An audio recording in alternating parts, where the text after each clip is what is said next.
Buckle up, it's gonna be a bumpy ride. Join me as we take a closer look into the Geo files. A wise man once said, "Saiyan, motherfucker, do you speak it?" This is an extraordinary tale of an unlikely fusion. He is a Nimbus cloud-laying motherfucker. Let's go back a few months to the beginning of the year.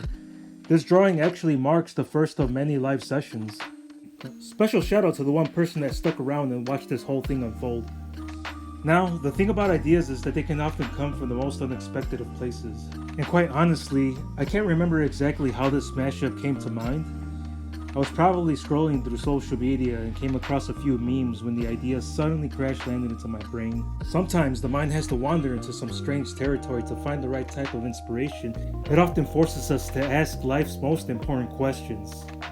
If animals could talk, which one would be the rudest? Do ghosts fart? And of course, the most important question of all, and the theme of this video. What if Junes Winfield, aka Samuel L. Jackson, was a Super Saiyan? These are the kind of mysteries that keep humanity awake at night. Now, we've all heard of the countless Super Saiyan transformations: Super Saiyan, Super Saiyan 2, Super Saiyan God, Super Saiyan Blue, Gold, Green. Every color in the spectrum has had its moment.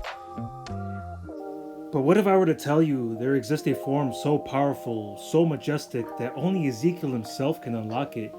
His true, ultimate, final form. This is the SSM, Super Saiyan Motherfucker. The recipe for this drawing was fairly straightforward. Grab a screenshot of the man himself and slap on that iconic spiky hairdo. Sounds simple enough, right?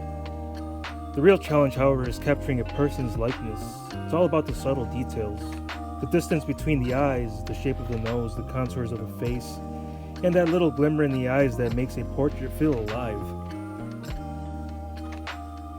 There are countless methods artists use to measure and map out facial features, the Loomis method being one of the most widely used and respected. Those first 10 to 15 minutes are crucial. I spend that time lightly sketching, measuring proportions, and building a framework. Once I feel confident in the structure, that's when I start applying pressure and committing to those heavier lines.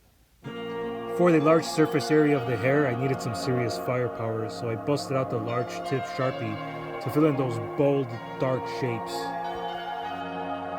The control and the precision of the ballpoint pen are unmatched.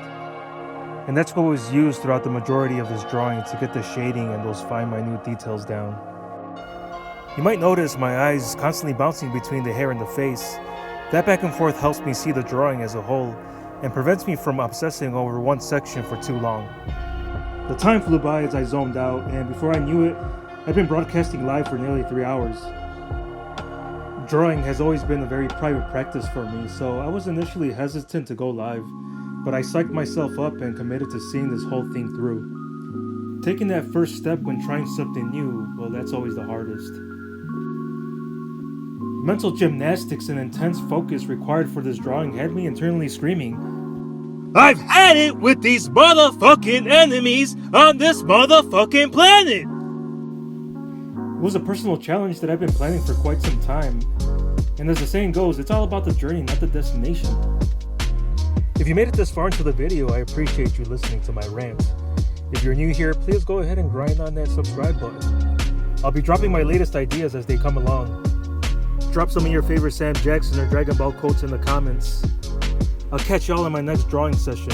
Later.